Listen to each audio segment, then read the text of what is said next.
This interview is taking place at the Colby Commons home of Richard Leavitt on Wednesday, November 5, 1997.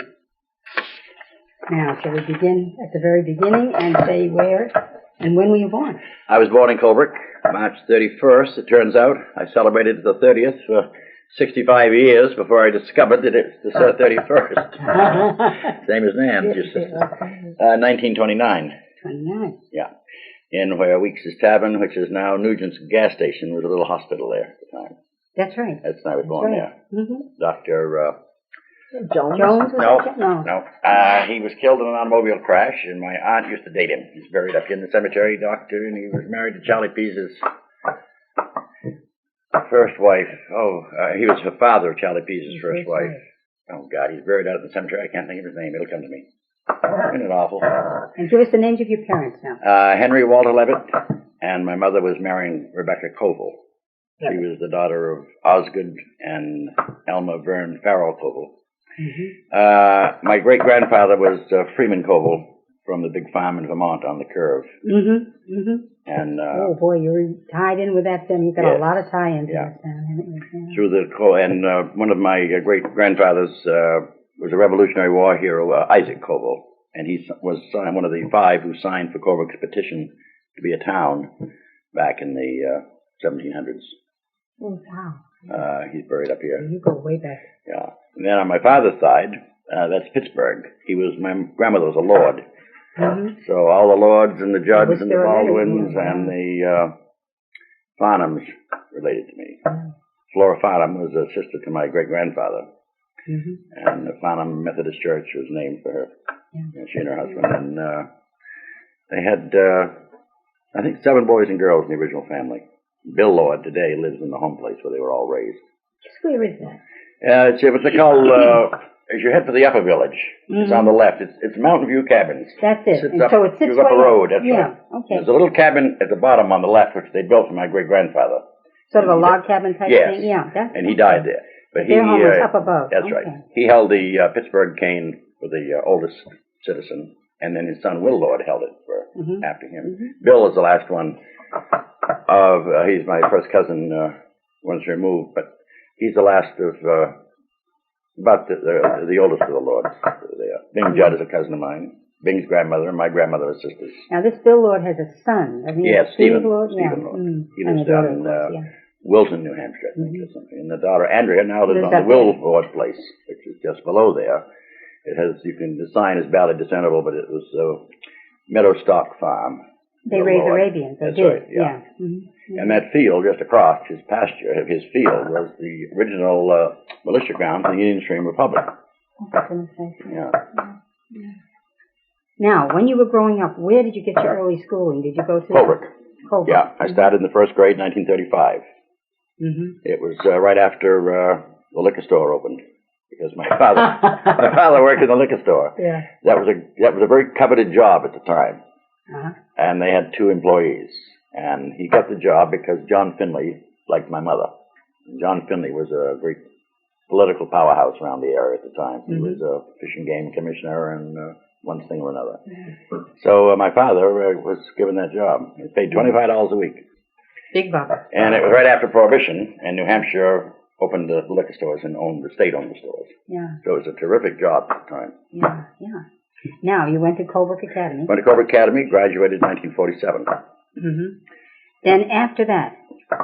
After that, well, I joined the Navy in 1949. I went to the University of New Hampshire for 1 semester in the fall of 48.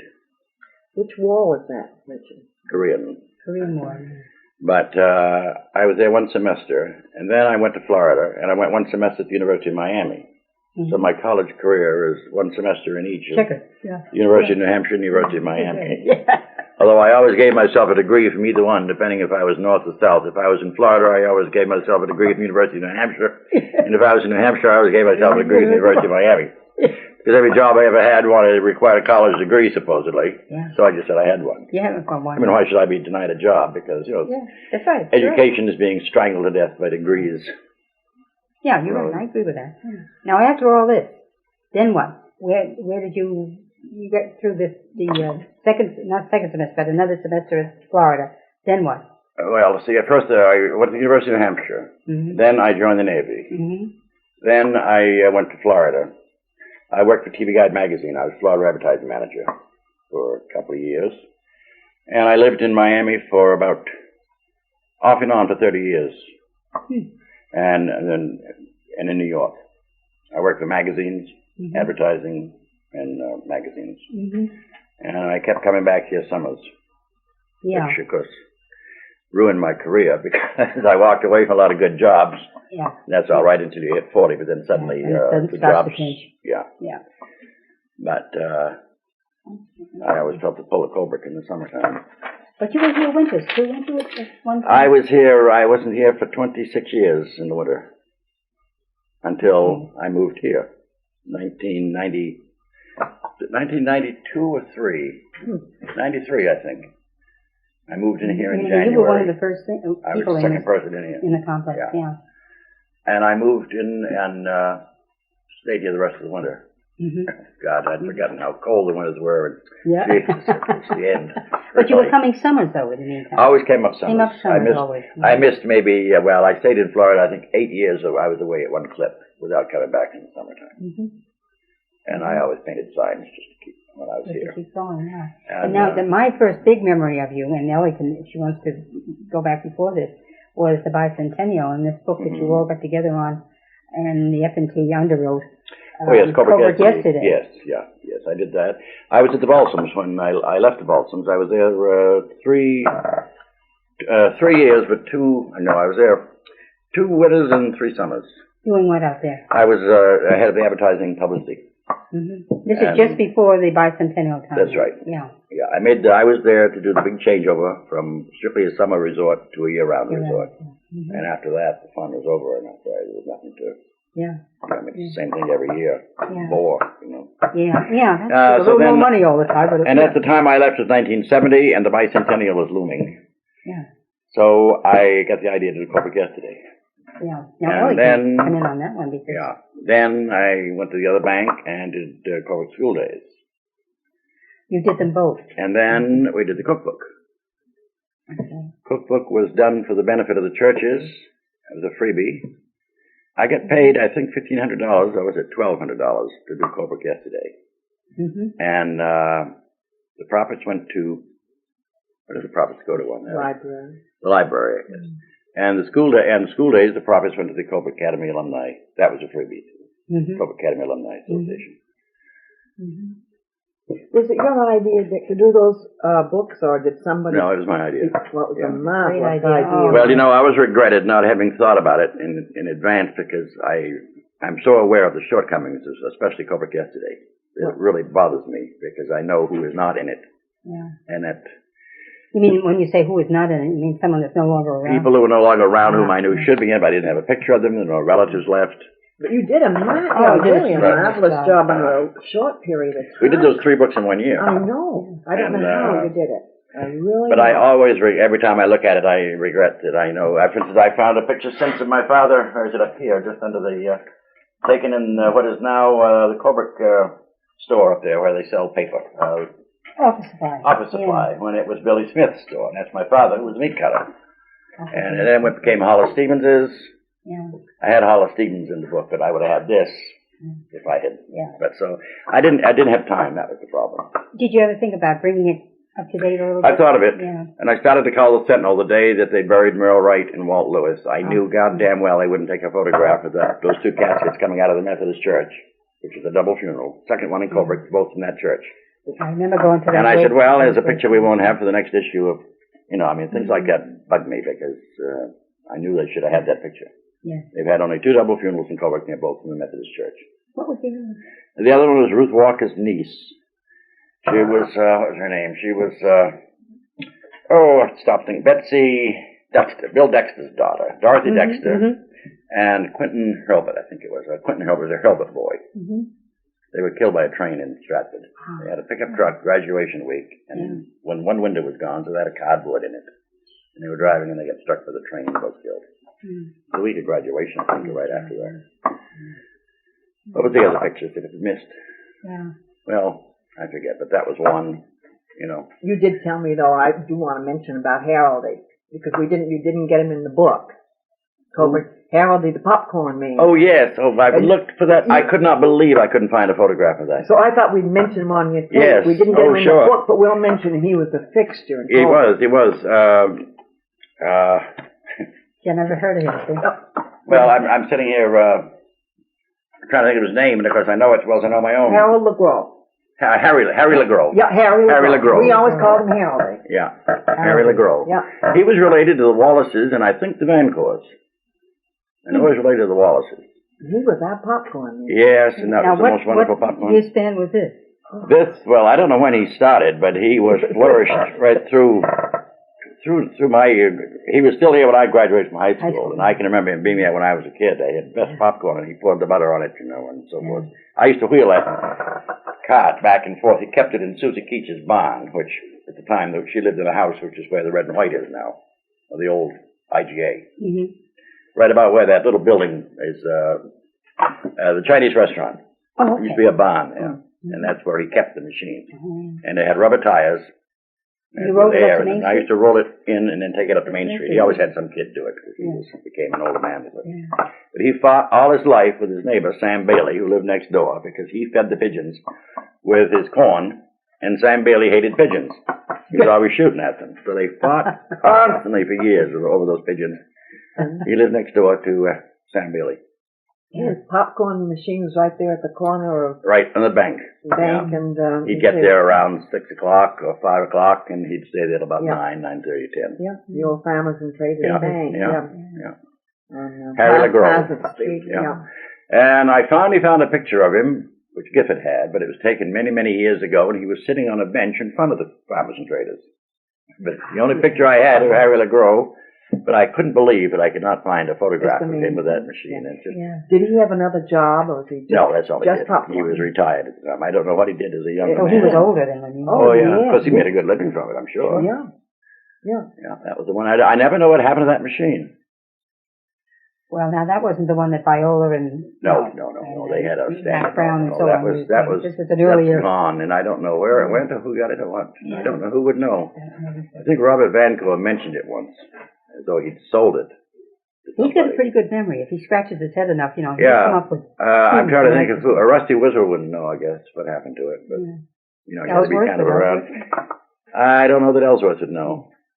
But I couldn't believe I couldn't find a photograph of him with that machine. Is anybody else or any other particular thing, that you say, oh boy? Oh, yes. That wasn't in the book? Yeah. What's the great carpenter that built the... it lives on Bridge Street, right just above you on the right, next to Grandma's Off. Now, Bill Jordan? Yes, Bill Jordan. Fred Jordan. Fred Jordan. I don't have a photograph of Fred Jordan. You don't have one of Fred, See, if I'd had the time, I didn't have Roger Johnson, who was the son-in-law of Sam Bailey, I just mentioned. Yeah. And his wife's name was Grace. They lived here for a long time. People the families of the day, which were just so busy. I mean, I'd go to lunch and come back, and there'd be 100 photographs dropped on my desk. Yeah. With nobody's name on them, God, it was maddening. Trying to get them back must have been a few months. It was, and I cannot believe that I lost Robert Shaw's photograph of his folks. But he took the picture that was in the book, and he sent it to the company where Dick Moore graduated, Hallmark, and they did the most gorgeous. It's about half the size of that picture, And I couldn't believe they did it from the book. I couldn't believe it because a lot of the printing in that book was Merle's equipment, of course, was state of the art at the time, I suppose. But it was, But my God, how they ever got that picture from the book, and it's a great picture. I worked for Albert Shaw. I used to press pants for him and clothes, a nickel and a garment. In those days, everybody wore three-piece suits, and he'd pull all the vests and do those himself and give me the pants and the coats because I could make money on the vests. He'd smoke a cigarette that was so tiny, it would be burning on a wooden shelf, and he'd sit down and sew and say, "Leavitt, hand me my cigarette." Oh, my God, you couldn't even pick it up. Was this dry cleaning place there where the flower shop is? No. Yes, it was, but it was originally over where... Jean Gray? No, Cleve is. Cleve's Insurance. Oh, in there. Yeah. In there. That was Albert Shaw's dry cleaning plant, and then it became a restaurant with Francis Taylor. Taylor and then Mrs. Howard. And Doris Crawford. Doris Crawford. Oh, yeah, I know Doris. You remember the time Doris took an ad in the paper to deny that she was drunk and falling down on Main Street? No. It was the funniest damn thing. There was a little item, printed on page 1, said, I was not falling down drunk on Main Street last week, such and such and such and such, and signed Doris Crawford. That's the damnedest thing I ever saw in the paper. I remember her saying to me one time, she asked me about some things that she thought my husband knew, and I said, I don't know, Doris. 3 times I said, I don't know. She said, well, he doesn't tell you very much, does he? I said, You know, no, she was, because her sister was my 4th grade teacher, Isabel Cook. Beautiful woman. You'd never know she was Doris' sister. Yeah. But they came from Good Pittsburgh. teacher, too. Yeah, yeah. She married Bernard Shaw. You know. Oh, that was Isabel's show that Viola speaks of. That's right. That's Is right. Isabel Cook? Okay. That's right. That Is was it Doris' Bernard Shaw sister. now lives down in Bath? Bernard's dead, I think, isn't he? It's a little red house. I think he's dead. Oh, Way back. Yeah. But that's the Sure. one. Yeah. Viola's coming on 90. Oh, she's 89. She won't be 90 the next day. She's a classmate of my, not my uncle, but she's 2 months older than my uncle. He was valedictorian of his class with Eldon Henson. Oh. Porticovo. Portico. She speaks of him a lot. Yeah, well, he was John's great friend. John's son. Yeah. But, you know, so when I was a kid, I think since I was a kid, 300 farms have gone out of this town and area. Is that right? That's that many.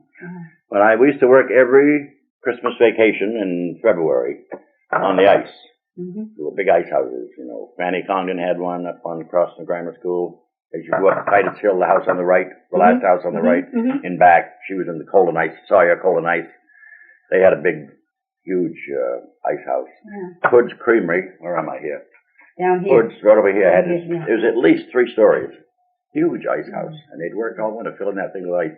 Yeah. They carried it all on, no trucks, all always on sleighs with horses pulling them. Yeah.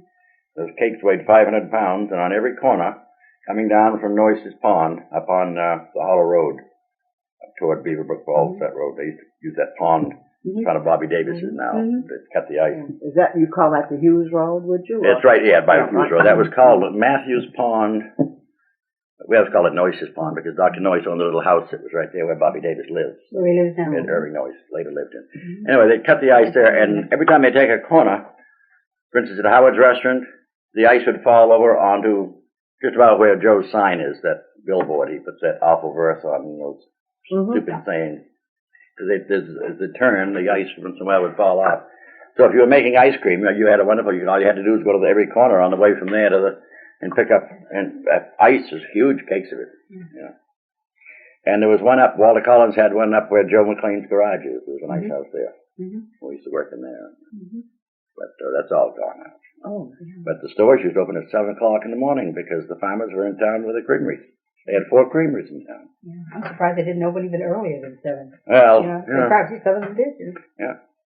But, so they'd be down to the creameries and they'd go up street to shop. Yeah.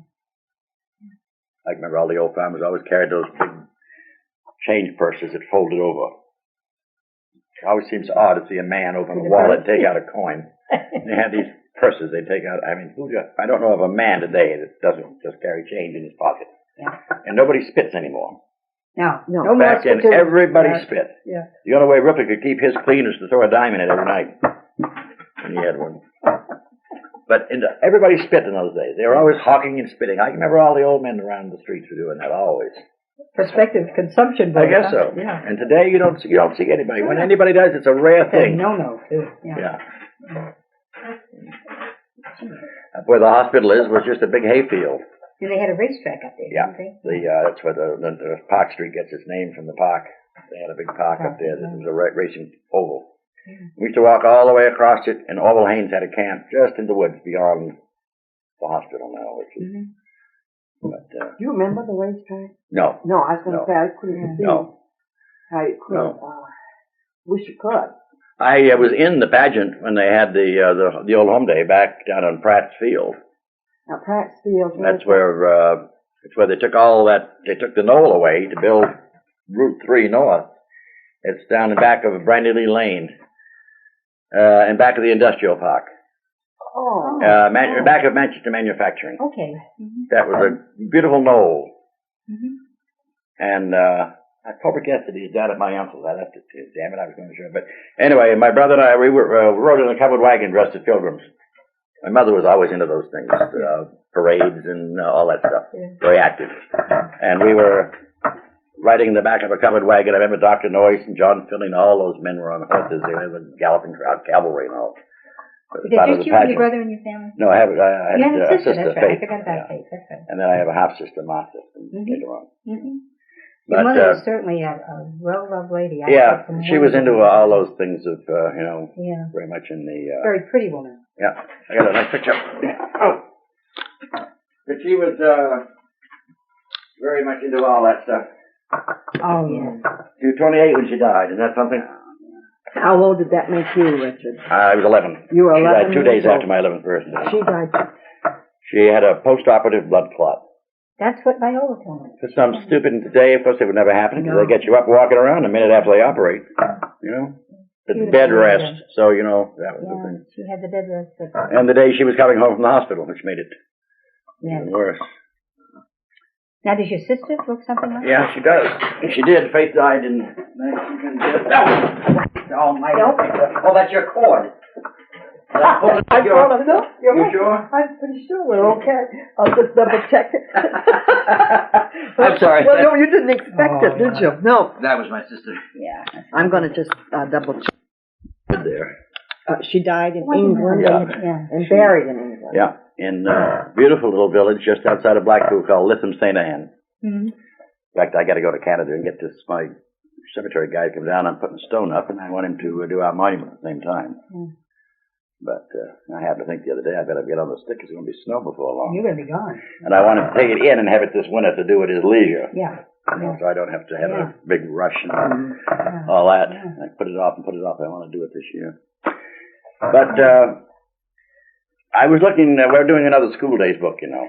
Yes, you are. Now, are you involved in that? Yes. Yeah, more or less. Is that coming out at Christmas time? We hope so. I saw Rusty yesterday, and I said, that's the next drive is to get this thing out by Christmas. Because they're going to sell it for $25 or $20. Which is it? $25. We sold our book for $5. I said, for God's sake, what is this? And we have like 6 classes that never had a photograph taken. Oh, that makes you so goddamn mad. They've gotten overtaking the group pictures, haven't they? Yeah. Davis, who works on the books with me, too, is right there as business manager all these years, and never... So I said, for Christ's sake, why didn't you see to it that they photographed the senior class? That should be just as much a part of their graduation as the damn report cards or the diplomas. I heard about that. Did you know? So we have no pictorial record. I think it's just disgraceful to think that the damn headmaster wouldn't have enough brains to have that class photographed in caps and gowns for the record. To document their existence. Of course, they would take pictures. The newspaper would take pictures of the class. Yeah, but they didn't take them all back then. They take them pretty much now. Yeah. But fortunately, Ellen Moore gave me. She had 3 pictures that Dickie had taken of classes that we didn't have. But we got several classes with no picture. But you still don't. It infuriates me. Yeah. So I lost interest in them. These damn kids today, they could give a damn about anything. Yeah, well, there's a lot of truth in that. I'm afraid. And, I hate to say it, but you know, and the first book was in because you had every class, we had some missing. The class of 22 never was. They weren't called. That was home users. Never could find a picture of that class. Yeah. And I can only conclude that it was never photographed because we had every other class. Yeah. 1 or 2 of the later classes in the 40s, class 48 didn't have they had a picture taken on the class trip, which we used, but not caps and gowns. So infuriating. I think that the damn people running that academy wouldn't be smart enough to do that every year and keep it over there as part of the record. Yeah. You know, and to document it. Stuff like that drives me crazy. Because it seems so damn obvious what you should do. Yeah. Well, it isn't always for other people. You know? You just never know. Yeah. So anyway, but just to think of the difference in the price, they want to hard bind these. That's going to cost. Yeah. Yeah. Well, that is the best way to do it. But, you're going to do it, to do it right. But $20 is, you know, what Gifford's book was $40. Yep. She'd pay more for a specialty book like that than you would, because of the small. Yeah. Yeah. I got the same printer Gifford had. I said, I hope he gets the pictures right side up and the captions right. I got a bill from him for $4,000. I said, I hope you've checked to make sure that everything's on the up and up and that the proofs have been corrected and all this. I refused to even have anything to do with it. We got a low bid from Littleton. This is Leavitt. I said, he's got about as much imagination as nothing. So, He's the cheapest. so then he says, when the low bid from Littleton comes in, he says, I'll meet the bid. I said, it's not the way you do business. You don't give it to him just because he does that. You give it to Littleton. I hate that. Oh, Yeah. So, anyway, I got right out of that. I said, I am not interested in this book enough to get involved beyond what I'm doing. I'm writing the acknowledgments for it. Something like that. And my interest is in the alumni. Where are they now? And I said, they've got it down like they have you listed as Ellie Currier Gooch. And I said, you want the name, you want Mrs. Robert Gooch, not Ellie Currier Gooch. I wonder who the hell she married. All these, goddamn, it seems so obvious. But it is wonderful to get some update. Well, we're updating it to through 1997. Who is the chairman of the whole? Rusty. Rusty is. Yeah. She was my mother's class 29. Mm-hmm. And she is 80, she was born 1911. 85? She's 85. She was born, I think she was born in 1912. Mm-hmm. Most of that class born 1911. Right. So she's 84. Yeah. But my God, she's in great shape. And she has a wonderful memory and the whole of it. She really does. Yeah. She makes quilts like crazy. Oh, no, she's amazing. She's amazing. But that was a great class of 29. That was my mother's class. My mother left to get married. Francis Hughes. Marjorie Parsons, Ilsa Dickey. No, she was younger. Neil Spaulding, Harry Lang. No, Harry Lang was in that class. Well, I got the book right here. Oh, that's all right. Here it is, right here. I just beat the bank out of this. Ah. Everybody around me, Davis, and they've got these. I said, where the hell did you get that? They said, the bank. I said, Christ, I don't have one of those. You didn't get one of those? No. So I got after him, Rosie Mulligan. Good for Rosie. She's the girl. what was I looking for? 1929. Yeah, it was a great class. To me, if anybody should have one, you should have done it. Anyway, just see, Neil Spaulding, Martin Frizzell, Marguerite Wiswell, Thelma Goodwin, Curtis Bailey, Francis Hughes, Clark Swale, Marjorie Parsons, Warren Haney, Helen Brackett, Ilsa Dickey, Melba Goodwin, Louisa Keyser, Doris Porter, Donna Gray, Holly Weir, Bruce Carby, Almond Cross, Thelma Hammond. It was a wonderful class. Yeah. I mean, I look at it, and every one of those people really had. Yes. But anyway, that was the. So the bank did this. This is, I suppose, what the new book will look like. That's good looking. But it'll be $20, which I thought, God, well, you're not going to make anything else. It's going to cost us $15 to get it printed. Yeah. So I wanted to know. I says, print 1,500, but bind 500, and bind them as needed. Yeah. Will they agree to that? Yes, and I said, don't let him tell you any different, because your money's tied up in the binding. Yeah. You got 1,000 books you aren't going to sell. You don't want them bound. Yeah. If they're not bound, you can make confetti out of them. I learned that working for Exposition Press, which is a vanity house in New York. Nobody buys those books anyway, so at the end of the year, we sell all the printed books for confetti. So. Now, let's see, where were we left you? We left you at the Bicentennial. What after that now, before you started writing these books? That was that was the first book I did, was Coburg Yesterday. Okay, Coburg Yesterday. Then you went on to do one. Then I did New Hampshire. Yesterday's New Hampshire. Yesterday's New Hampshire. And I got into that. I was in Florida one night, and I was watching the TV, and an ad came on for Yesterday's Miami. Mm-hmm. And I knew the author, who was a juryman. We had done a movie and used his... Yesterday's part of the new...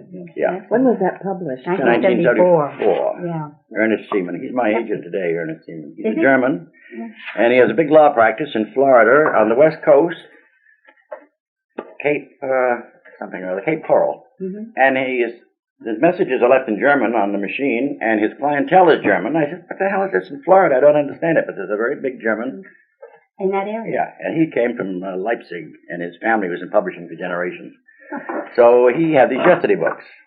I did New Hampshire. I had a good friend of mine do Cape Cod. Yeah. And then his wife, who was a lovely gal from Alabama, she died very tragically young with cancer. Mm-hmm. He had 2 sons. So he became a lawyer. Mm-hmm. So today he's a lawyer, and he was always testifying in court cases with books because he was an expert witness. Mm-hmm. So I got him as he's not my agent, but he handles my contracts. Mm-hmm. So I don't get stymied again. Well, so you do need someone. Oh, well, because you get into the fine print and you don't know. No, it's a field all to itself. As we did and really, who pays any attention to I know. The last book I worked on was this one, and it was the best theater book of 1995. And Lyle is doing the Let's see, companion the title book. of that is, Tom, The Unknown Tennessee Williams. And the next book is 10, the Timeless World of Tennessee Williams. So then they will put the two books in one open. and sell it. Yeah. when was that published? That was published in 95. 95. I did the photographs and the genealogy for it. And we're waiting for the movie to get going. Who was it that just died? We wanted to play grandfather in it. Wonderful actor. Oh, I never can think of his name. Anyway, that was my plus the photographs. Taking back to all of his immigrant ancestors. That was not, he was not just a family, it was the family. And that really goes back, doesn't it? Huh? Yeah. I mean, governors and senators and related to the poet Sidney Lanier. Hugh Conner? No. Hugh Conner's Canadian. I was thinking of who wanted to play the grandfather. Oh, no, he just died. He just barely died. He was an actor's actor. He played the Penguin in the Batman series. That was a big thing. Got me. Oh, it makes me so mad I can't think of his name. Well, anyway, he just died, and when he died, I said, "Oh God, that'll disappoint Lyle because he had him all set. And he wanted him to." But anyway, it'll be that's going to come about. It will. Yeah. And He's working on the second. He's working on the second book, and he's also writing scenes for the movie. He's working on the script with a writer, but. So whenever that comes about, I don't know if I'll do the pictures for the next book or not, but I'll have a contract out after the first of the year with his new publisher, who is W.W. Norton, to do a definitive pictorial biography of Williams, which will be much bigger than mine. Yes, that was the next thing I was going to say. Would you show us that? But this one, But this one has like 250 pictures, and my new one will have about 700 pictures. Edited.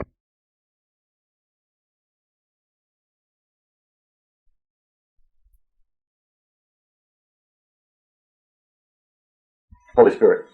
And I just got these back from my landlady, which I never expected to see again. These are the original renderings. It was a hexagonal church, and it was 42 feet long and 14 feet high. I did the 4 great examples of the Holy Spirit in the New Testament, which was Annunciation, Pentecost, baptism by John the Baptist, and the upper room in the first Easter when he said, "Receive ye the Holy Spirit." This priest, the church was about 3.5 million, and these were north, east, south, and west. And he spent $3.5 million and gained 4 seats over his old church. Oh my goodness. Yeah. Isn't that something? Did you have any artistic training No. in particular? It just... Eva Schuff, who taught first grade. Yeah. On Wednesday afternoon after school, we used to have a 1-hour art class open to anybody. So I used to wait all week for that. That was the highlight of my my grammar school life, was to go to that. And I thought, oh, she was so wonderful. And then I got older, and I looked once and saw some of her work, and I thought, Jesus Christ, I thought she was so great. Terrible, isn't it? That's the start. But that's really the only That's the only training you training, had. yeah, And yeah. you just... I was in the 4th grade. Is that right? Yeah. I pick up something every year. I did this for South Florida Magazine last year. I do quite a bit of Williams stuff, and I sell 2 or 3 photographs every year for the New Yorker or Esquire, or somebody's doing a... So... That's really been one of your chief subject, would you Yes, say, is yes, Tennessee yes. Williams. I know his life better than my own. Yeah, probably better than I his. can. I said, where the hell was I then? I stop and think. Yeah. I bet you know more about him than he knew about You himself. delve into someone's background, yes, and you become a part of it You do. yourself. And I've done 3 books, 2 of my own, plus I worked on Tom. Yeah.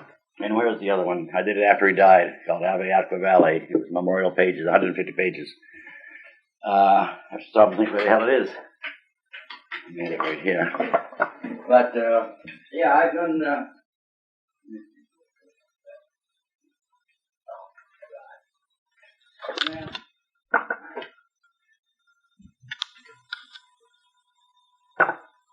it's somewhere here, and I don't know where.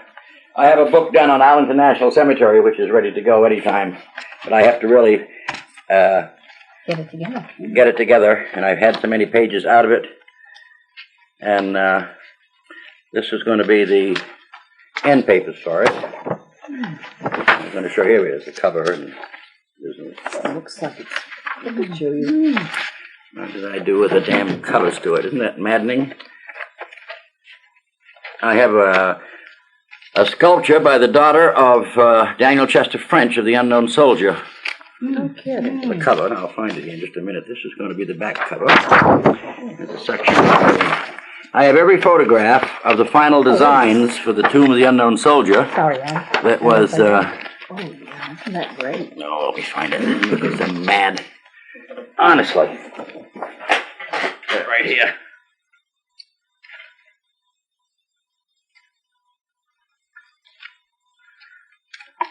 I started to reassemble these photographs, and I have them, I've done a lot of special pages like that.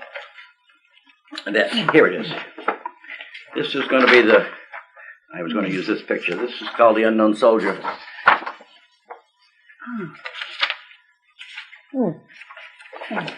By Margaret, Daniel Chester French's daughter. Mm-hmm.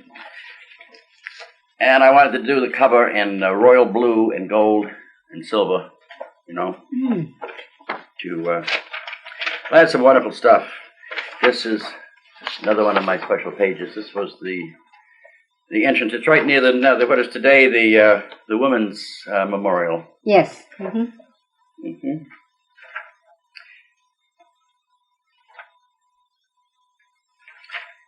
It was what I did was a biography of the cemetery. Mm-hmm. Yes, and I had these special pages. I use a lot of poetry, and I had them scattered throughout the book.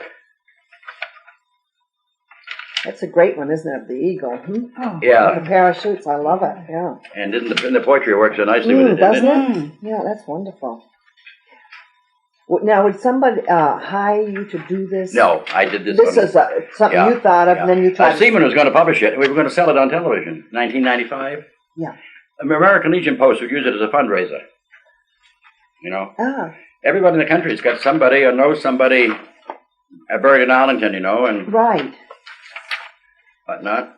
But I did the whole thing. All the Amelia Earhart. Well, I had a thing I was going to do on her. The Thresher and... You must have fun picking out poetry to go with I the do, picture. yes, I love it. I mean, I would think that would just be, you know. And you know what I can't find? I know I was going to use the poem. It's over in Barrie, Vermont. There's a monument over there, and they use, what is that called? It's a veterans memorial, but they use the same poem I had. I'm trying to think of it. It's just awful. I thought I could pick it out. Tell you what I looked for is when this tragedy happened. Mm-hmm. This was... Do you have to quote the poem that you got it from when you use these things? I was credited. Credited, yeah. They will not grow old as we who are left will grow old. Age will not... Oh. Yes. You know, and I can't no quite time remember. No, is that right? Yeah. At the going down of the sun in the morning, we will remember them. Yeah.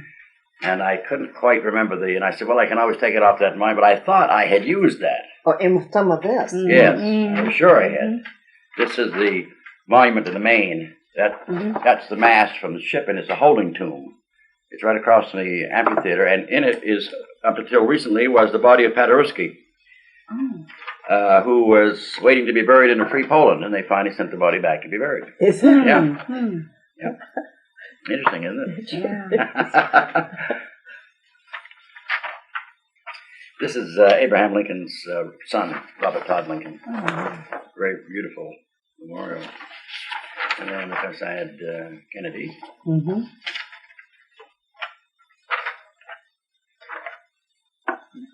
This is my favorite lines of the whole thing. It's the last picture in the book.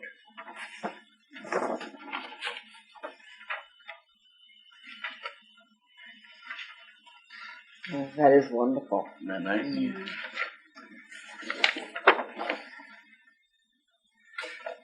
You know, I had a small chapter called Known But to God, which is on the, you know, the unknown soldier. Mm-hmm. And I had just a very short chapter. But I had all the final designs for this is the little chapter that was in color. The rest is all black and white, of course. That's wonderful.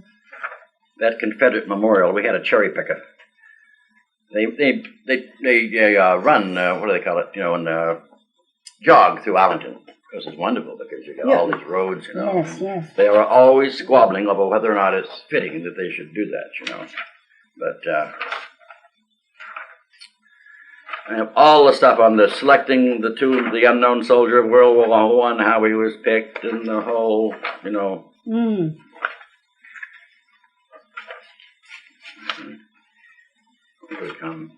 You hope to get this complete. It Yes. seems to me you're well on your way. It needs quite a bit of work to. This was Yeah. another nice piece of poetry that I had for Audie Murphy. Oh, I know. Yeah.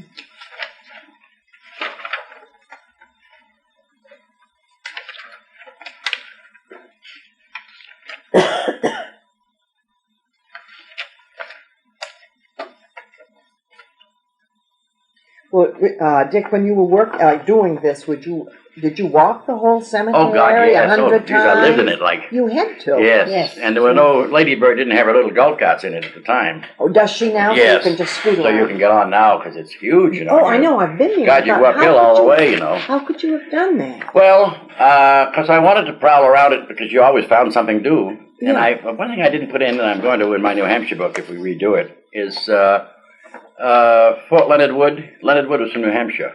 Oh, he was? Yeah, Winchester. Yeah. So I have a beautiful picture of his stone and a nice headshot of him, he was really one of the great heroes of the Battle of San Juan Hill, which Roosevelt was credited for. Yeah. But and Fort Leonard Wood is named for him from Winchester, so I will include that in my New Hampshire book when I redo it. Right. Plus, Yeah. I have since found a picture of the grave. I had one of the most famous coach drivers for Wells Fargo was called One-Eyed Charlie Parkhurst. And at his death, they discovered that it was a girl, a woman, who was from New Hampshire, and her name was Parkhurst. And, of course, the Concord coach settled the West, the diamond fields of South Africa, all over the world. So here was this New Hampshire girl, one of the most famous stage drivers. She was known for the long fringe on her gloves, and she liked children. And I found out, I never could find out just where she was from in New Hampshire, but she was a Parkhurst. And so anyway, I had an appointment with the old lady who wrote a book about her called The Coachman Was a Lady, which is at Special Collections in San Jose at the university. And I had an appointment for Wednesday, and she died on Monday. Oh, Dick, you have rotten luck. But the grave is a lot of good luck, too. The grave is in Evergreen Cemetery in Capitola. And I have a picture of the grave and the whole thing. So these are corrections that I would make on my New Hampshire book because I do a full page, 2 pages, on the Concord coach. And I would, of course, add that because the girl was from New Hampshire. And it was a girl. Parkhurst, yes. She lived her life as a man Isn't that something? and was one of the great coach drivers for Wells Fargo, driving a coach made in Concord. It's So, fascinating. I thought I would add that. I to can it. see where you could get into this. Oh, You yeah, just get yeah. lost in it. I went down there. There's a famous ghost story on that campus for some reason or other, and they just get hit in the earthquake. But I was down there working for a magazine called Main Street America, and that's how I happened to know. But they have a special collections. They have this book. It's called The Coachman Was a Lady, and it has that story. But it's a Grit magazine used it years and years ago. Grit, you said. Yeah. Yes, I remember Grit. And they used to do a little magazine section, as I remember.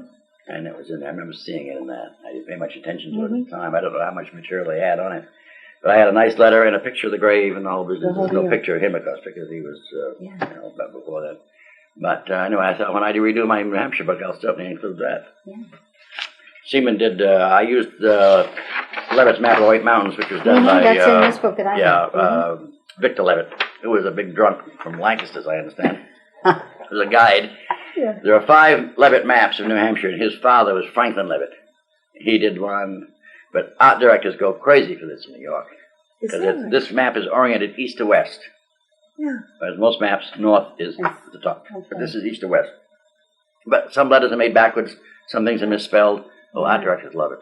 Yeah. And John, I could have bought the original plate for this, which is quite large, from that woman down, Beulah Snell, down in Lancaster. She lived in Jefferson. She had an antique shop, and she had the original copper plate for that map. She wanted $200 for it. This was back in the 50s. I didn't have a dime.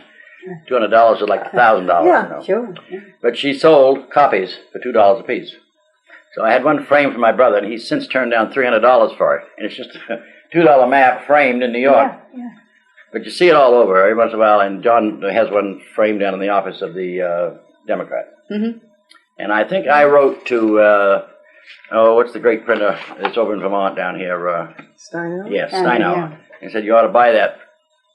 And I don't know if they ever did or not, but that's a beautiful place, that Steinauer Press. They do gorgeous work. Yes. They were interested in doing this.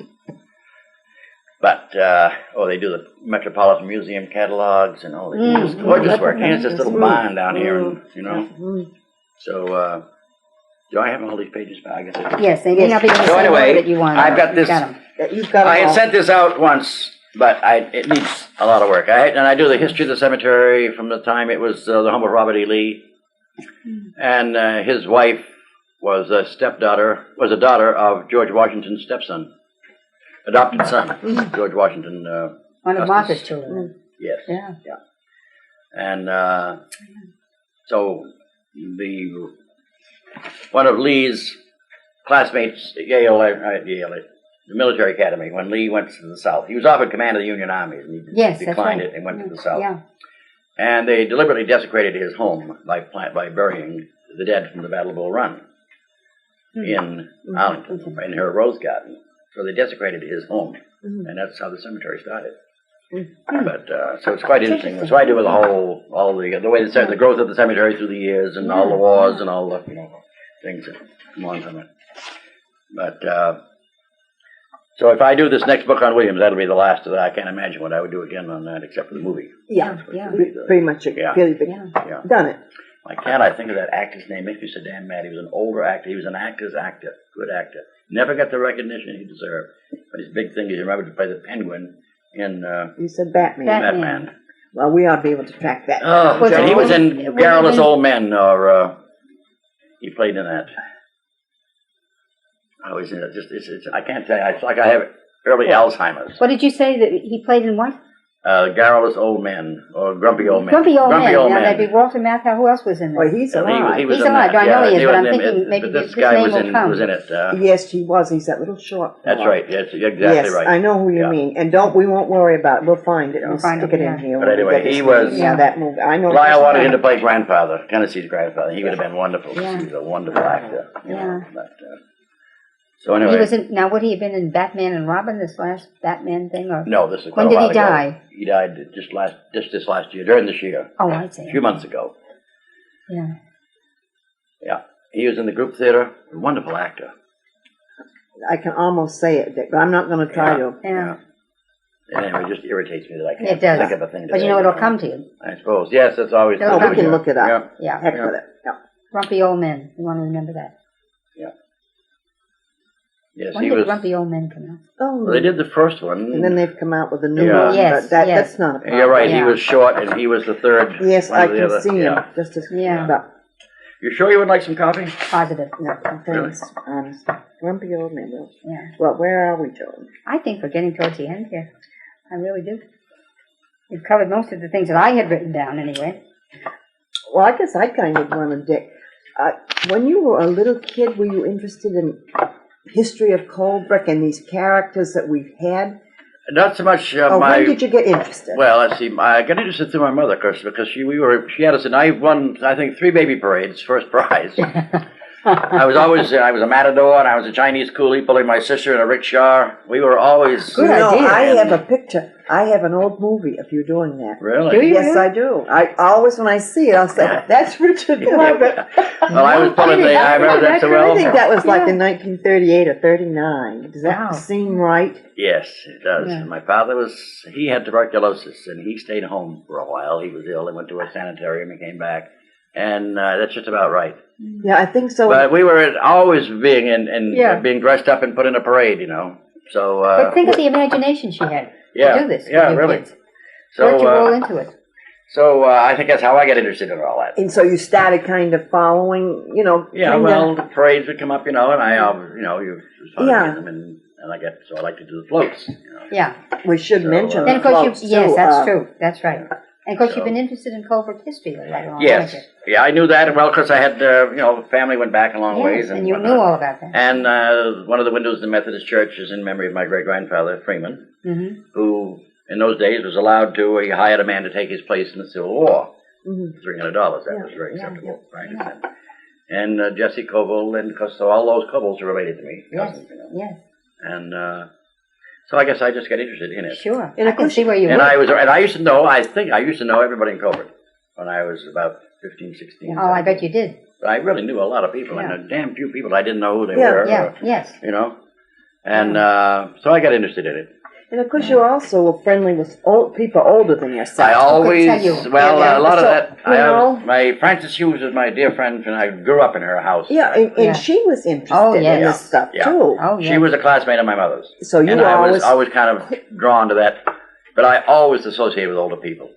And see, that's where you pick their brains and realizing they love to tell you. very early on that my contemporaries couldn't teach me anything because they didn't know any more than I did. Yeah, right. Older people can teach you. You don't learn from your contemporaries, you learn from older people. Yeah. So I always liked older people, and I always was around older people. Yeah. That's a wonderful thing to get into this. Yes, and then you've maintained this wonderful friendship with Ruth Walker. Who's, she's just a fountain of information, and her mind is so keen. And she was such a tall, commanding woman, I can't imagine it. Handsome woman. Yeah. See, Jack and I are classmates. Yes. And I just remember seeing her husband once. He was that little dinette area was his bedroom, and he was downstairs, and he was dying. But I remember being so scared of old Mrs. Walker. I'd go there to play with Jack, and say, "Well, come in." And God, as kids, you'd intimidate the hell out of you. And then in high school, when I walked by, I always had to hit Hicks's corner. I'd just wave at the house because she was always sitting in the window. I could see the... Oh, Mrs. Walker. Mrs. Walker, Jenny. Yeah, Jenny. But God, as a kid, she was intimidating as hell. Yeah. And, so you really had all these old, dear friends that were older. Yes, always. Yes. That's how you just fell into it. Yeah. And like Eleanor Noyes, I mean, you're kind of... Well, I wasn't that close to Eleanor, no. Was that were you related there? Yes. Yes. She was a her grandfather and my grandfather were brothers. Right. Yeah. So. All those Cobles related to me. Yeah. All of them on the side of the river. Yeah. I like a lot of the younger generation, and mostly Donald's kids and Fayonne. Mm-hmm. Yes. But and there's Louise Rainville, yeah. And her sisters, they were a bright force in those girls. That part of the family I like very much. Yeah. The one that just died, redhead, Carolyn. I never. Really she wasn't really cold. She was. No, she was, but her husband. Not a Flatlander, but an outsider. My maternal grandmother came from she was Southern. She came from Atlanta originally, and her name was Elma Verne Farrell. Mm-hmm. Her father was a great admirer of Jules Verne. She was born in Vineland, New Jersey. Mm-hmm. And she was a nurse, and she, with her friend, had a wonderful name, Jenny Straw. They used to come up here summers, and my grandmother said the funniest thing to me once. She said, I came to Colbert and fell in love with the scenery and married your grandfather. And that was just about right. He was this crusty old Yankee. Yeah. And she brought all the sweetness and light into the line. Yeah. She was a very spiritual woman. She used to do tea leaves and the whole business, but she was really... very elegant, and so and I look back at those old Cobles, and I said, "Thank God for my grandmother." Jesus, really, she brought all the sweetness and light into the family, and my mother was very, and she got it through her. Yeah. So she was always special in the family to me because what she brought to the bloodline. Yeah, Gee, that's great stuff. I wish I knew as much about my family as you know about yours. Well, I always meant to go to Vineland, New Jersey, and look up her. She had it was very sad. She had an Aunt Polly who was an artist, and she died from lead poisoning because she used to put the brush in her mouth when she'd stand back and look at her work. Yeah.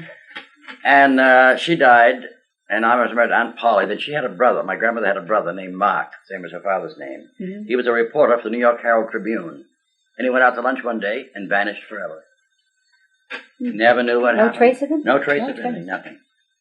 So, because that always fascinated me. Well, it's kind of intriguing. Yeah, you and know. my uncle, who is approaching 90, but very swift and smart, knows next to nothing about, and it just annoys me. I have to get down. He lives in Derry. You keep And in touch. pick his brain. Oh, yeah. And pick his brain to find out more about my grandmother's people. Yeah. But Mark Farrell, Ferrill, I think was the way they spelled it. Or one L. Yeah. But I always loved that story about her brother. Just Walked disappeared. out, And she came up here summers with Jenny Straw. They'd come up on a vacation. They both were nurses in a hospital within sight of the house of Seven Gables in Salem, Massachusetts. Mm-hmm. That's still standing because they got the limbs all wired up and chained up. That's kind of like an old man in the mountains. Yeah, really. About the same, really. Oh, as long as you could hold But it. I was walking out to see Clifford's Room by the Sea and Hepzibah's little shop, and it was wonderful. Derby Street. I went down there for Joan Chase's son's wedding. And, of course, today it's all done as the witch stuff, but the House of Seven Gables was the thing to see in Salem. The witch stuff is all made up today, Yeah. So. Added to, probably. Oh, yes. It's better as it's told more often.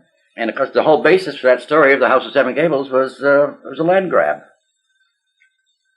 They had old Pincherton killed because they wanted his land. It was all about just getting his land. But Ray Hicks, who was the postmaster here, was he owned the land where the hospital is. That's right. And Ray, Hicks Hill, where the first ski. That's right. And Ray was a cousin to my grandfather. Their fathers are brothers. And my grandfather got a little senile as he went on. He was 90-something when he died, and he got mad at Ray over something about a cow. And he wrote to the Postmaster General his letter. And he said, among other things, he said that I don't like to make trouble for him because his wife is a good woman. That was Agnes. She was Agnes Sweat. She married Ray. But he went on and said, he owes me for this cow. Of course, the postal people investigated it, naturally. They did? Jesus Christ, it was Ray. He called my Aunt Doris was in there one day. He said, Doris, he said, what is your father trying to do to me? Anyway, because they checked it out, Find out this postmaster was, Jesus, was he mad. Did anything cover that? No. I don't think they do that today. No, but they did then, it was so different. The post office. You had a grudge, And it was all on a very personal level. Much more so. Oh, yeah, as a cousin, Kitty cat. But things are so different. Do you see a lot of changes in Coldbrook? Oh, yes, and for the worse. This town is coming into like what I used to think of as Groveson and Stratford. You feel that really? Yes. Yeah. I mean, because you go away and you come back. The elm trees are That was beyond our control. But the buildings and Main Street. The rest of Richard Leavitt's interview continues on tape 2. Just organized. I have all these photographs and these books, and I put them in, but I haven't. What do I want to say? I haven't organized them chronologically. They've all pages like such that I've, one of Tennessee's paintings. But Sweet Bird of your Vessel. Yeah. Where was that? Right. Oh, Sweet Bird. Thinking about the Paul Newman, Geraldine Page. She was a wonderful actress. She was. She married Rip Torn. Yes. He stayed with us down in Miami when we did Orpheus Descending at the Grove Playhouse when I was there in 1957. And of course, way before he married her. But it's not his real name. Yeah. He always says it his name was something. It doesn't sound like it would be his real name, does it? But a good actor. Good actor. I look at him today. He played Walt Whitman in something I saw fairly recently. He was so good. He's a very good actor. Yeah. Rip Torn. We got him a little Volkswagen. I think he paid $8 a week for it while he was driving around as a rental. You get drunk, we put him in the maid's closet, and he slept in the carpets. Oh, I tell you. Oh, golly. Well, Dick, you kind of glad you grew up when you grew up in that time period? Yeah, I wouldn't want to be. Growing up now. I see you have a word processor. Yes. Those are a few of the nice things, I guess. I was going to get a computer this year, and I think I still will because it puts you in touch with. If I were going to stay here in the winter, You would have one. I'd have one. But I take it to Florida with me. I didn't last year, and God, I never had occasion to write so damn many letters in my life as I did. And oh God, I was so mad to think I hadn't. You left it home, Because it comes right, apart. But I probably know how to use it about a third of its capabilities. Yeah. I use it for correspondence mostly. Yeah, I think that's true of all of us until you really delve into it. But a computer, I could really get into, especially with a scanner. In fact, I just told myself, if I get this book contract this winter, I will get a computer because I want to get the best scanner made because I can do all my photographs on the scanner. Oh. And I can organize that book. And believe me, that's when a computer comes in handy. I mean, I go crazy with it. I got files coming out my ears and boxes of pictures. And so I have a book on Truman Capote half done until I had trouble with that witch of a, where is she? Third picture down, we're holding up Joanne Carson, Johnny Carson's ex number 2. Oh, you were telling me. He died at her house. Oh, did he? Yeah. And we started to do a book, and I said, I am not made to collaborate. Yeah, it's she's a nitwit. Yeah. And go it alone. Yeah, so I said, then since then she's followed out with my friend Andrews Brown, who brought us together, and she sued him for $2 million and lost. And I don't know, it's just been. But she was trying to parlay a failed marriage to a celebrity in odd ways into a career. It didn't work. She gave a Halloween party right after Truman died, and because all the guests arrived, she lives on Sunset Boulevard. She has a beautiful hill, lovely house, and she had Johnny Carson in it. And so all the guests arrived in costume, and her security people wore costumes too, of course. But her jewelry vanished along with Truman's ashes. Oh, they took his ashes? Took his ashes. So, Capote's lover lived in New York. Jack, what's his name, is a novelist, Dunphy. And he was supposed to get the ashes. So at 3 o'clock in the morning, this car creeps up this steep goddamn hill going up to her house. And they dropped off the ashes, but no jewelry, and kept going. So the next day she calls People magazine, and she gets herself all dolled up, and she has the ashes, and she's clutching them, and she rents this 12-foot mausoleum to put these, so I could only keep him by giving him away. And she's having this great scene, for People magazine. They're photographing like mad. In the meantime, Dunphy comes to get the ashes, and she gives him half the ashes. She says she kept half. She said she kept the top half of the ashes. She says, Truman always wanted to be bi-coastal. And, I mean, it's so stupid. Oh, that's funny. She had these 2 damn dogs, those black dogs that attack you, so... the Rottweilers are yes, I would never get out of the car till she'd call them in. I'd just sit and toot, and she'd come out again. And she had a sign up with these dogs snarling on it. And it says, "Make my day," and these dogs are snarling in this picture. Oh, golly. But, Joanna, so we had a party in New York at the Royalton Hotel. I flew up December 8th, 1988. And that picture of Truman holding the masks was a poster. But anyway, that's the deal. So I've got the book half done, and I don't know if I'll ever get back to it or not. But she had a few nice pictures and things. She was a good-looking woman, as I remember. She was. She was very pretty. As a young woman, a handsome girl, really. She's very careful about what she says about Carson because she still gets alimony. Oh, yeah. She never badmouths him or anything. She's always very... That's wise. Yeah. That's Lyle and me at the very top. We were Thanksgiving in San Francisco. Oh, how long ago was that? 4 or 5 years ago. I put the date on it. I don't know myself. That's what I was out there. That's 1992. Ooh, yeah. Anyway, so Lyle is now 70. I think he's 78. You better get... He's supposed to have it in this fall. I never thought he'd live to do it. I don't know if he will or not. We went on this trek last year to get photographs. What the hell he went along for, I'll never know. I could have said I'll be packed and gone and back before you get your handkerchief back, for Christ's sake. I spent a fortune on it. Well. The picture on the left, the right of the Whitney Museum, picture of the stamp, the second picture down. It's when we dedicated the stamp. We unveiled it. That's Tennessee's brother on the right. Lyle is next to him. That's me on the left, and behind me is the postmaster.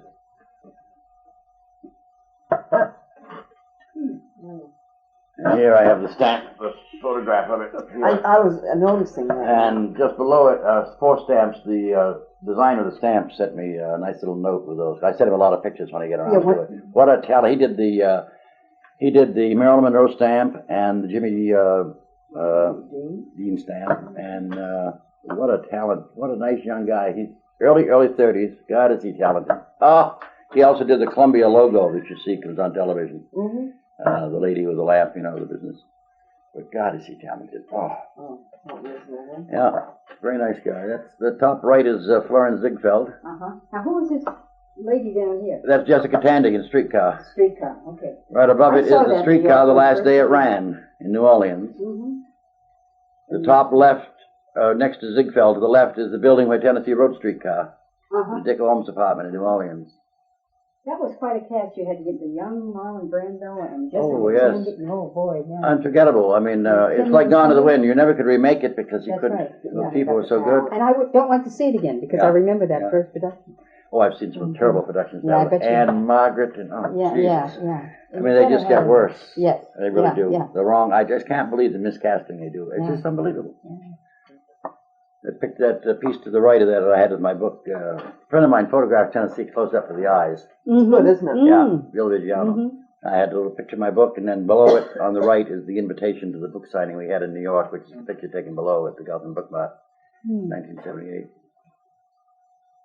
And below that, my New Hampshire cover, and to the right of that was Governor Thompson. Oh, bless him. He's an old man now. Yeah. He must be very old. He is. Yeah.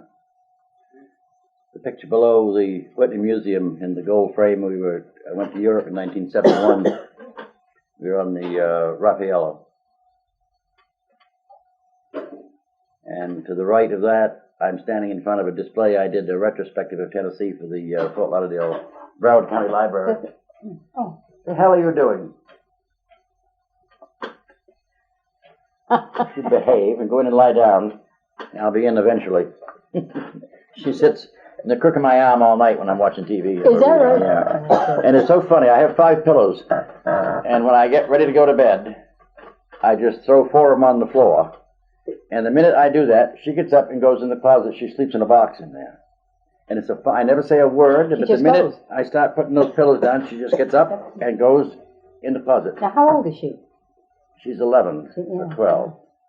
And when then she takes a little nap and she gets up about 1 and she plays with her toys. I have little balls and squeaky things. It's like a goddamn herd of buffalo charging through here. Jesus, I said, for Christ's sake, I wake up and run and race and back and forth. But she's a lot of company. Oh, yeah.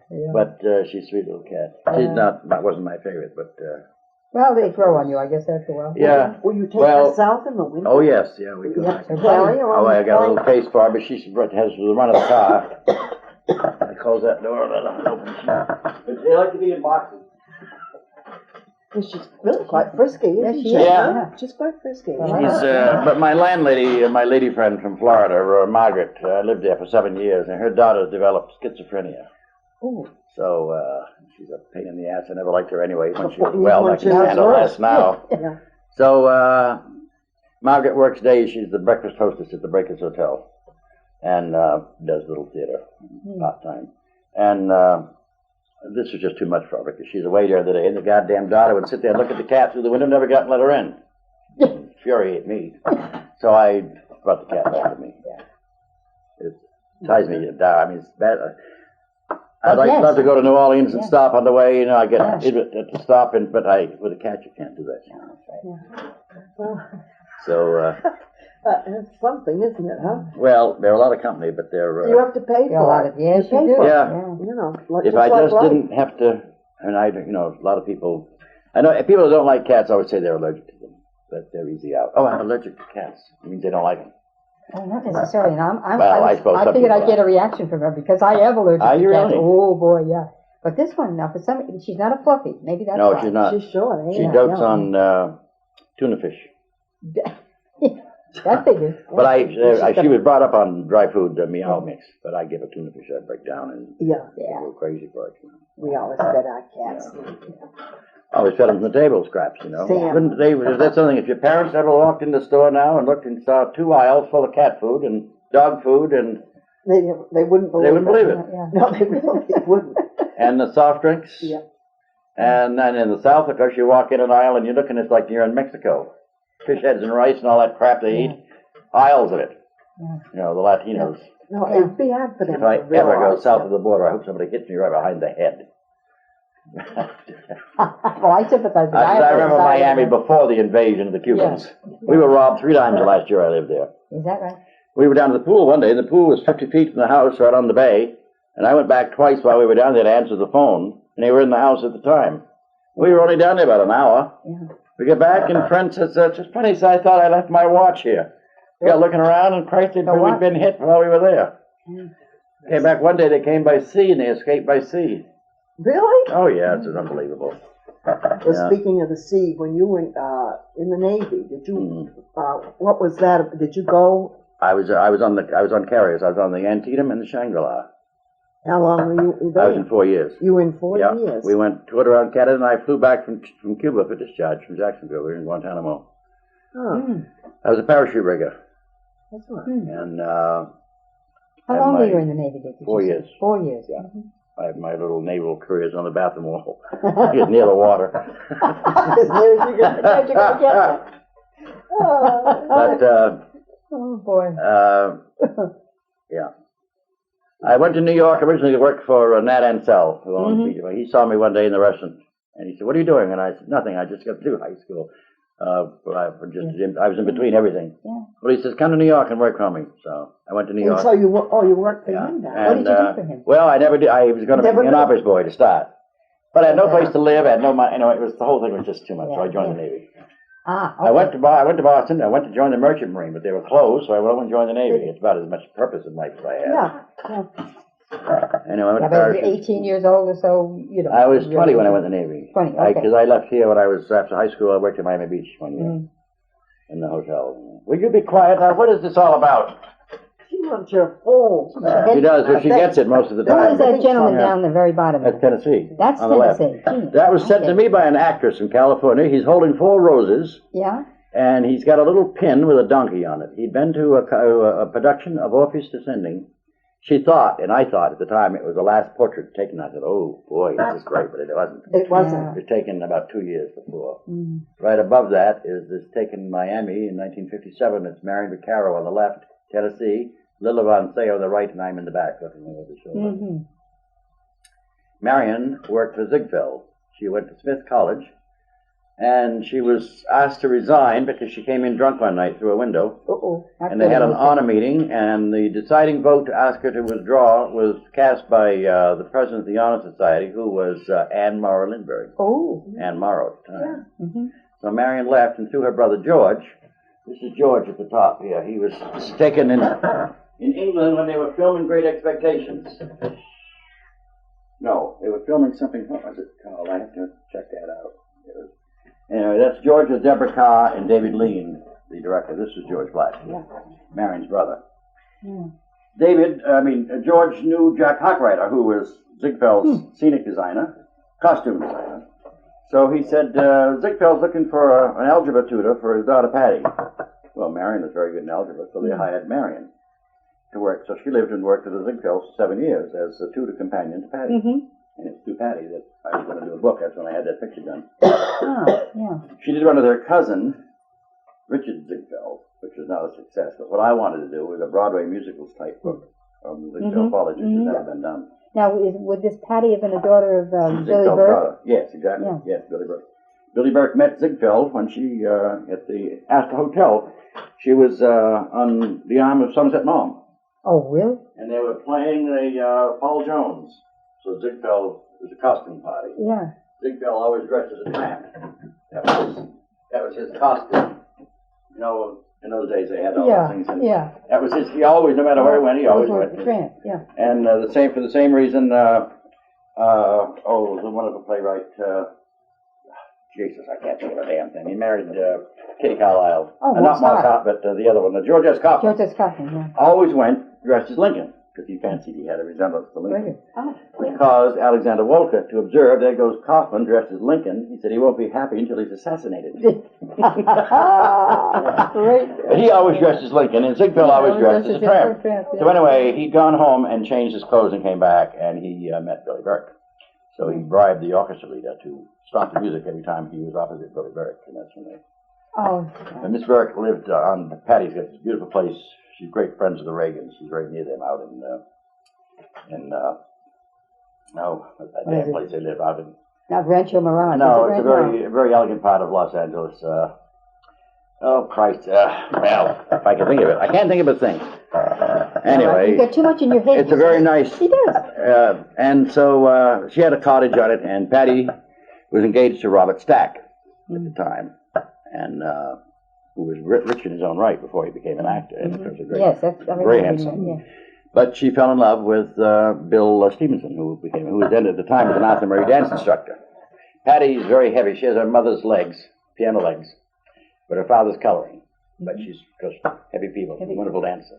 Yes. So she met Bill Stevenson and fell in love with him, and he's a teacher guy. So they were married, and he became an architect. Yeah. And remember Billy Burke's movies with oh yes, she was not like that at all.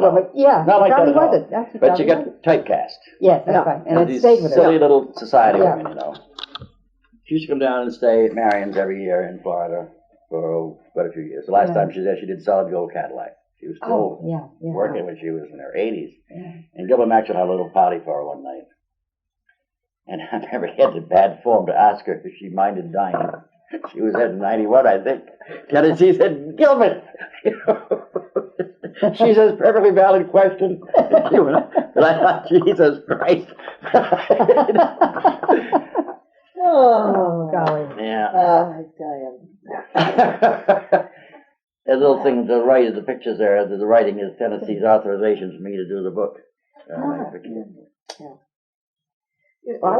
wish, you know, that you let us borrow one of these pictures. We could get a copy, you know, to go in your folder here. You know, I particularly thought maybe I like one with the stamp and you, or you know, something, you know. Whichever one. Now, this was taken. This is sad. This was taken by Dennis Jost. Oh, that's perfect. Is it? That's perfect. Could we borrow that? Sure. Sure. Dennis Jost took that. He interviewed me. Oh, that's perfect. That's just and I said, "Oh God, I looked at that picture." I said, "Poor Dennis." Did he interview you? Yes. It never came out. Yeah, it was kind of a funny interview. I got talking about a movie we did called The Wild Women of Wongo, and he got all involved in that. So he never really... It never. It was. I would say it was not a success. Just let's see. This is. I was going to say, I'd love to see that interview he did. It was Dennis Jost's photo that was taken last year. That was 1996. Oh, that's going to be just perfect. That's perfect. RFL at home. I always remember these little waifs, wallflowers, when we were doing the alumni section. So what happens to Mary Keys is she's at home. So Mary Keys are at home, Corbett, New Hampshire. Oh, that's great. Yeah, you got the whole thing. Yeah, that's perfect. Yeah, because that will bring back the whole interview, the whole of it. Yeah. Yeah, so Dennis took that, and we'll make sure you get that back. I'd forgotten about it, you know. And I was down the Sentinel. I guess I went down for on those signs or whatever. But what's his name? I never can think of it. The fellow that works there, handles the money. Oh, I know who you mean. Yeah. From Pittsburgh. Yeah. Said, well, you've got a picture here. I said, I have. It was $3 or whatever it was. And I said, well, I'll take it. And I didn't always stop money into that. And I said, oh, I guess that's what I did. That's great. I asked him to take another. Because that was an awful thing, you know, we had that lost all those News and Sentinels of you know. What was that? Yeah. When they had the fire. Of course, Gifford got them, but they're awful crisp and bad. Yeah. And I had talked to Dennis, and he said if I would come down someday, we'd go through and see really what we could do. I hear disquieting stories that the Giffords are throwing out a lot of that stuff. Oh. Billy was throwing out a lot. That sounds like Billy like that, too. I can't believe that. I mean, would you like to show like some coffee? Would you rather have a drink? Oh, no.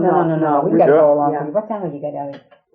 Well, I got 4 o'clock. 4 o'clock. Yeah. No, I heard that, but I said to myself, it can't be true. But he's a funny duck, that Bill. Oh. Yeah, I gave him his merit badge for art. For when he got to be an Eagle Scout. Yeah. He was doing some damn thing. I was painting downstairs on the Ellingwoods. Yeah.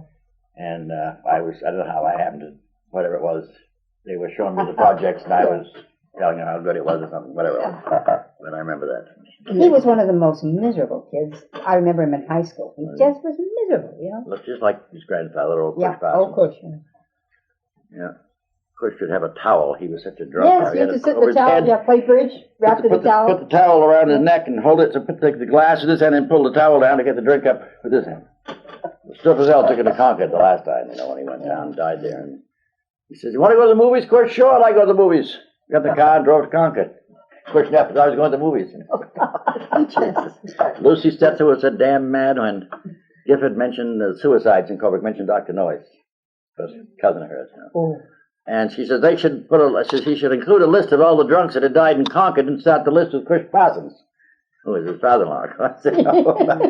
She was mad as hell. No, she didn't like that book because of that. Yeah. And in fact, she gave it to the church, Congregational Church, for their auction.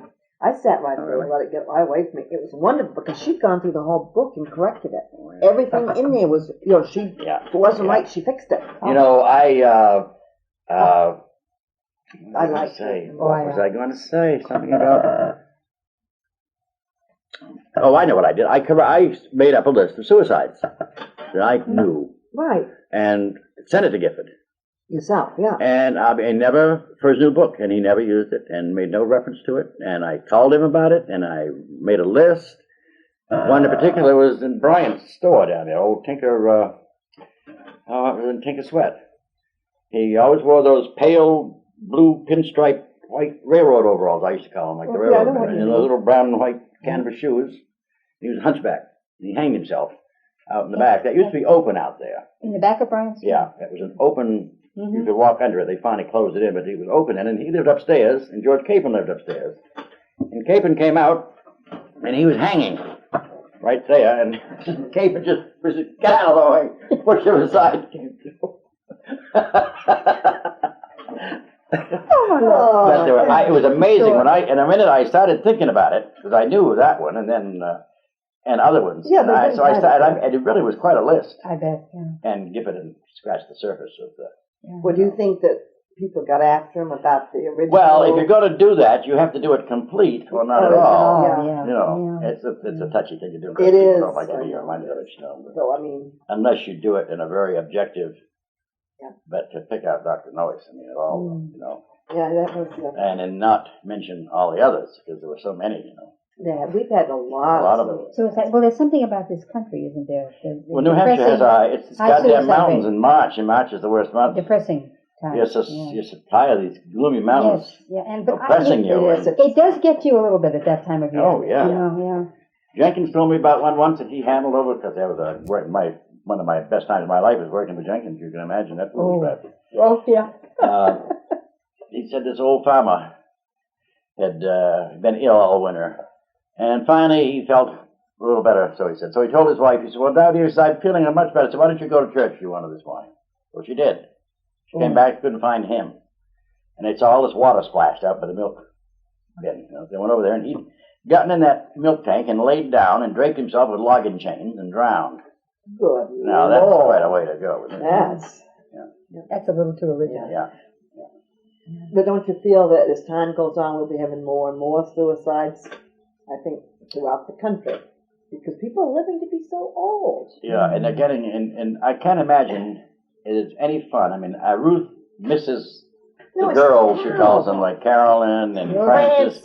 Yeah. And she lives this life that would drive you. She got that goddamn woman working for her. I can't stand her. That never knows enough to leave the room when you're going to visit. I tell Ruth is so passive, though. Why don't you tell her to get the hell out when you've got company? Well, she's old. They find something to do in the bathroom.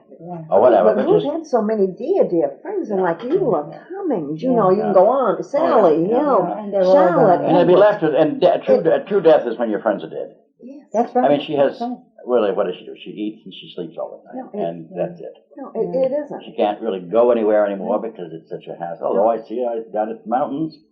Good for her. Yeah. I said, of course, I am to you, and she didn't recognize me. I thought, Jesus. But she's because she's deaf now. No, her eyes. Her eyes. And she's deaf. I go in and I wave, and I never knock. I knock on the door and walk in at the same time, and yell as I get in, but never can. And now, until she looks around and sees me, she can't hear her, and I'd be 10 feet from her. How old yelling. is she now? 90 what? She'll be 97. She'll be 97. 11th of February. Born the same day as my sister. 11th. Yeah. But, so sad, I mean, that to me was... It is. Then you've got a Neil Tillotson, who's going to be 99. And he's in great shape. Well, Hey, as long as mine you've is got starting your- to slip a little bit, Is the it? memory. But Oh, it is? But as long as that's you've what got your Elmore health says, and yeah. your marbles, Yeah, you're right. Right. Yeah, Yes, yeah. but how many do? yeah. Yeah. They lose one or the other. Either you're so damn physically crippled you can't do anything, or and the worst thing is to lose your mind. Because then Oh, it's yeah. really just... Yeah. This long But you know, it's life. funny, yeah. there were four of us, this is on, you probably don't want this on, Hold it. that would go out to dinner every Friday night and call ourselves to go. In the middle here, where I'm sitting at the table there with Mhm. friends. That was taken on 86th Street in New York, in the Yorkville section. Yorkville, in the Hindenburg Cafe. Mm-hmm. Oh, and did I ever love that place. They had 3 booths. We were in the middle one. And just this side of it, there's a little bar about 10 feet long, and the bartenders all looked like Hermann Goering, Spoke German. And I loved that, and I went back once, and Fred Noyes, I used to always see to go up there. He says, he says, you haven't heard? He says, the terrible news. I said, what's that? He says, the Hindenburg is gone. They expanded a goddamn grocery store and closed that cafe. Oh, Jesus, I almost had a bird. My favorite place in New York City. And I go back there now, and every place that I lived had been torn down. Yeah. And it drives me crazy. See, we were saying earlier about change in Colebrook. I guess you got to say life has changed because everything changes. It is. I look at I can go up and down every street in town, tell you who lived there and who died. Mm-hmm. And now and I've seen them turn over now 2 and sometimes 3 times. Yeah. But it's awful. Yeah. But Joan, I think we kind of got to be thinking about getting going. I think we should. I think we've had Yeah, a wonderful time. The best interview we've had in a long time. And he did it himself, actually. We didn't have to do much prodding. And Yes, it'll be. now, if I could transcribe.